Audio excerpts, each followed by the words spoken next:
우선 임성근 판사는 1심에서 무죄를 선고받았고 아직 법원의 최종 판결도 내려지지 않았습니다. 무죄 판결이 선고된 사건에 대해 법관 탄핵을 추진하는 것은 매우 부적절하고 나쁜 선례로 역사 기록된다는 점에서 탄핵 의결 전에 탄핵 사유에 대한 면밀한 조사가 당연히 필요합니다. 피소추자는 해당 재판의 담당 판사가 아니었습니다.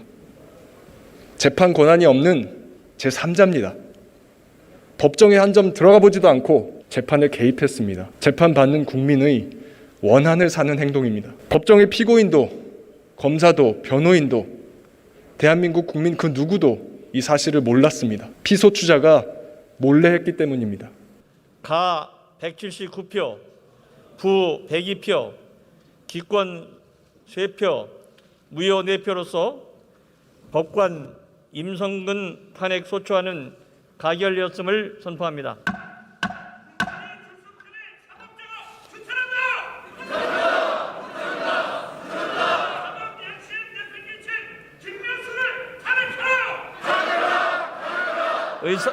의사일정 제2항을 상정하기에 앞서 성원이 되었으므로 제4차 본회의를 개의하겠습니다.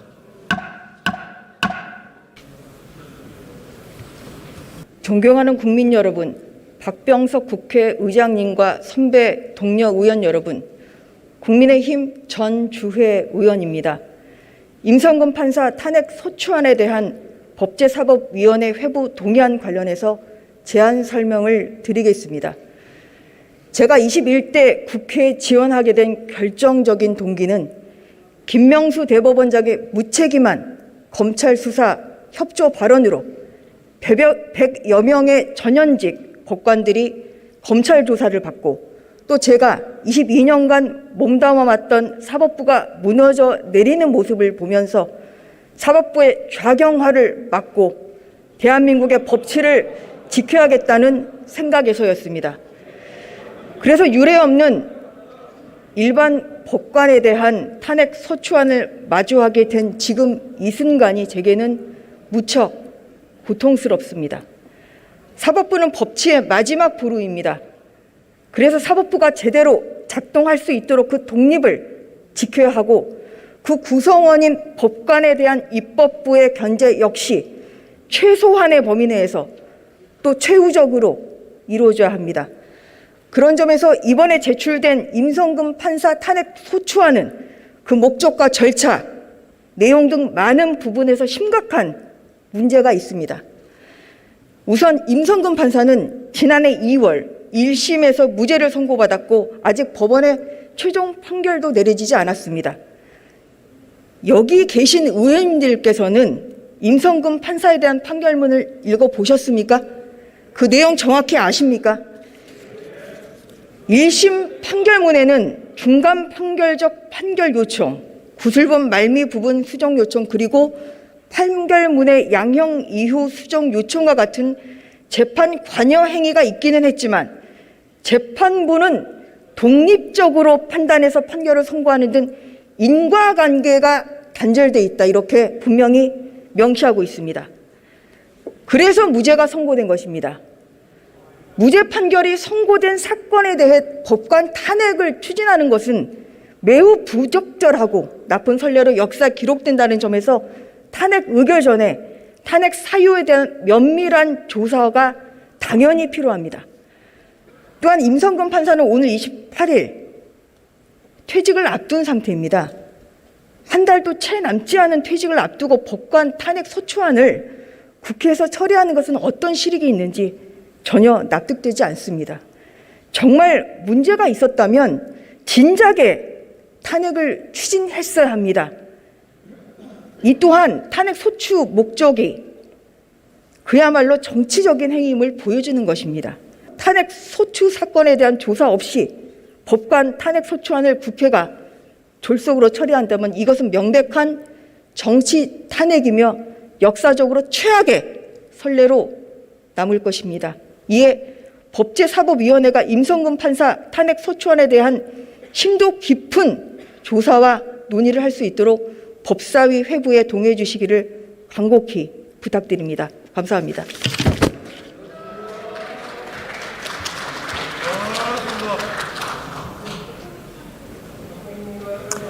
예, 전재위원 수고하셨습니다. 그러면 법관 임성근에 대한 탄핵소추안의 법제사법위원회로의 회부 동의권을 의결하도록 하겠습니다. 투표해 주시기 바랍니다.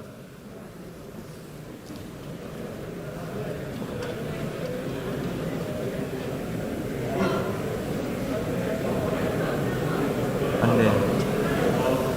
다 되겠지?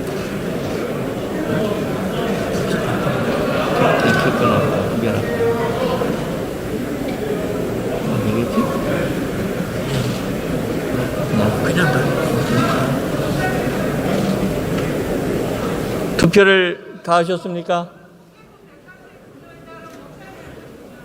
그러면 투표를 마치겠습니다.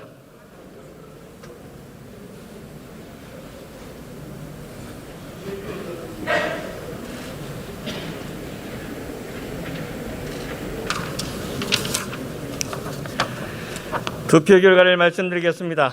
재석 278인 중 찬성 99인, 반대 178인, 기권 1인으로서 법관 임성근에 대한 탄핵소추안의 법제사법위원회로의 회부 동의권은 부결되었음을 선포합니다. 이 안건이 부결되었으므로 법관 임성근 탄핵소추안을 심의하도록 하겠습니다. 이탄희 의원 나오셔서 제안 설명해 주시기 바랍니다. 이탄희 의원입니다. 지금부터 이탄희, 류호정, 강민정, 용해인 의원 등 161명이 발의한 법관 임성근 탄핵 소추안에 대한 제안 설명을 드리겠습니다. 먼저 피소추자의 헌법 및 법률 위반 행위는 다음과 같습니다. 첫째, 피소추자는 사법행정권을 가진 형사수석부장 판사의 지위를 이용하여 가토 다스야 산케이 신문 전 서울지국장 사건, 일명 세월호 7시간 재판에 위협하게 관여하였습니다. 피소추자는 판결 선고 전에 담당 재판장에게 판결을 유출할 것을 요구하고 이를 이메일로 전달받고 판결 내용을 비방 목적이 없을 뿐이지 박근혜 전 대통령에 대한 명예훼손이 인정된다라고 바꿀 것을 요구하였습니다. 나아가 피소추자는 담당 재판장에게 재판 도중에 법정에서 세월호 7시간 기사의 허위성을 선언하라고 부당하게 요구하고 선고 기일에 박근혜 정부의 선처 내용을 고지하고 피고인을 질책하도록 부당하게 지시하여 재판 절차 진행에 개입했습니다. 둘째, 피소추자는 쌍용차 집회 관련 변호사들에 대한 형사사건에서 이미 판결 원본에 의한 선고가 다 끝났음에도 불구하고 해당 판결문 원본 중 정치적으로 예민한 부분을 사후적으로 수정하도록 하고 유명 야구선수 원정 도박 사건에서 이미 공판 절차 회부라고 종국 보고까지 이루어졌음에도 다시 공판 절차 회부를 철회하고 벌금형을 발령하도록 유도함으로써 위 각 재판에 위법하게 관여하였습니다. 이것은 2020년 2월 14일 선고된 피소추자에 대한 1심 법원 판결을 통해 이미 인정된 사실관계이고 피소추자도 대부분 다투지 않고 있는 내용입니다. 해당 판결문에 법관의 독립을 침해한 헌법 위반 행위라고 6차례나 명기된 내용입니다. 형사재판으로는 해결이 될 수 없으니 헌법재판이 필요하다는 사실상의 요청입니다.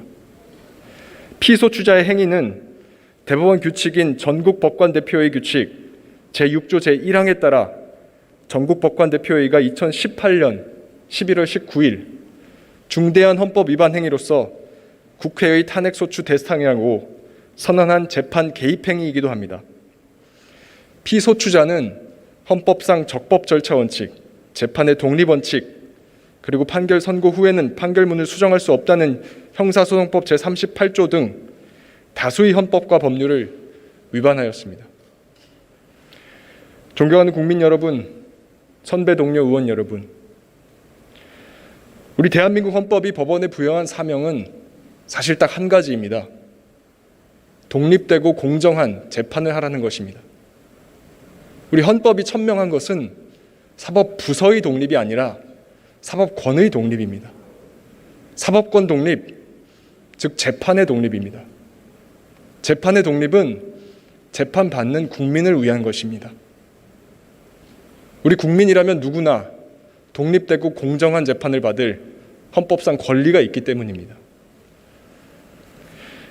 우리 국민이라면 공개된 법정에서 나와 직접 눈을 마주치고 나의 호소를 직접 귀로 듣고 내가 제출한 증거를 직접 읽어본 바로 그 판사가 법정에서 적법 절차에 의해서 판결한 그 판결, 독립되고 공정한 판결을 받을 권리가 있습니다. 그러한 판결일 때만이 우리 헌법이 인정하는 정당한 판결입니다. 피소추자는 해당 재판의 담당 판사가 아니었습니다. 재판 권한이 없는 제3자입니다. 법정에 한 점 들어가 보지도 않고 피고인의 눈 한 번 마주쳐 보지 않고 재판에 개입했습니다. 재판받는 국민의 원한을 사는 행동입니다. 법정의 피고인도 검사도 변호인도 대한민국 국민 그 누구도 이 사실을 몰랐습니다. 피소추자가 몰래 했기 때문입니다. 용납되지 않는 행위이기 때문에 몰래 한 것입니다. 더군다나 박근혜 전 대통령의 심기경호와 같은 정치적인 목적으로 남이 받고 있는 재판에 함부로 개입하는 일은 더더욱 용납되지 않습니다. 피소추자는 명백하게 재판의 독립을 훼손했습니다. 이러한 훼손 행위를 단죄하는 것이 재판 독립을 수호하는 일이고 독립된 재판을 받을 우리 국민의 권리를 보호하는 일입니다. 헌법을 위반한 공직자는 헌법 재판을 받아야 합니다. 판사라고 해도 예외가 아닙니다. 법치주의 사회에서는 만인은 법 앞에 평등해야 하기 때문입니다. 그러면 누가 헌법을 위반한 판사를 헌법 재판에 회부할 수 있습니까? 우리 대한민국 헌법은 그러한 권한과 의무를 바로 국민의 대표기관인 국회에 부여하였습니다. 이것이 바로 우리가 오늘 진행하는 탄핵소추 절차입니다. 이번 탄핵소추의 핵심은 피소추자를 단죄하는 것을 넘어서 헌법 위반 행위, 그 행위 자체를 단죄하는 데 있습니다. 단죄되지 않은 행위는 반드시 반복됩니다. 우리 국회는 지난 2009년 11월 6일 신영철 전 대법관의 재판 개입 행위로 인해 발의된 탄핵소추안을 가결시키지 못한 아픈 역사를 가지고 있습니다. 그러자 그로부터 2년 뒤 양승태 전 대법원장이 취임하여 사법농단이 시작됐습니다. 우리 국회의 직무 6위가 사법농단에 일조한 격입니다. 선배 동료 여러분, 판사는 신입니까? 이 질문은 세월호 7시간 재판의 실질적인 피해자인 세월호 가족들이 피소추자가 갑작스럽게 퇴직한다는 소식을 듣고 국회의원들에게 직접 보내온 손편지에 적혀있는 문구입니다. 판사는 그동안 헌법을 위반해도 아무 처벌을 받지 않고 서민들은 상상할 수 없는 거액 수임료의 정관 특혜를 누리고 다시 좀 잊혀질만 하면 공직으로 복귀하는 우리의 뼈아픈 역사적 경험, 이것을 두고 한 말입니다. 이제 그 잘못된 악순환을 끊어내야 합니다. 고비 때마다 이런저런 정치적인 고려로 항상 미루고 말았던 국회의 헌법상 의무를 이번에는 제대로 이행합시다.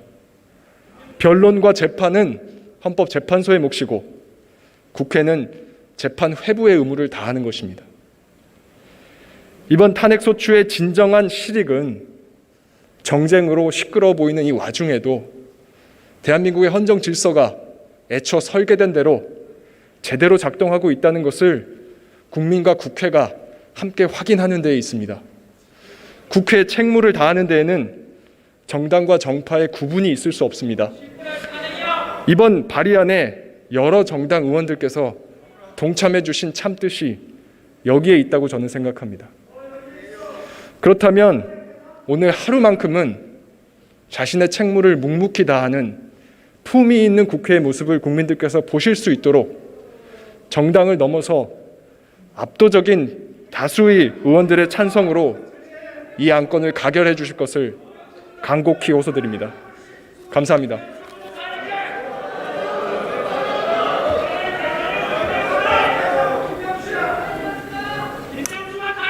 예, 이탄희 의원 수고하셨습니다. 이 안건은 국회법 제130조 제2항에 따라 수기식 무기명 투표로 표결하도록 하겠습니다. 국회법 제133조에 따른 탄핵소추 의결서는 단말기의 회의 자료를 참조해 주시기 바랍니다. 국회법 제114조 제2항에 따라 간표위원을 지명하겠습니다.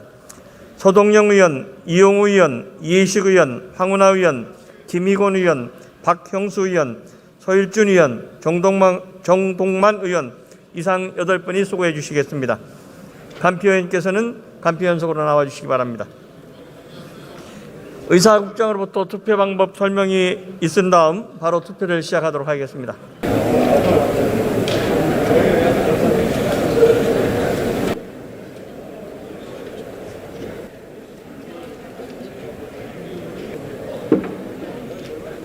투표 결과를 말씀드리겠습니다. 총 투표수 288표 중 가 179표, 부 102표, 기권 3표, 무효 4표로서 법관 임성근 탄핵 소추안은 가결되었음을 선포합니다.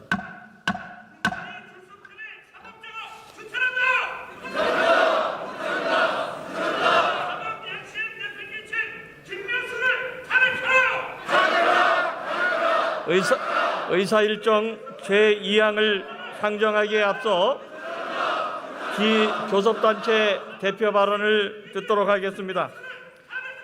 정의당 강은미 의원 나오셔서 발언해 주시기 바랍니다.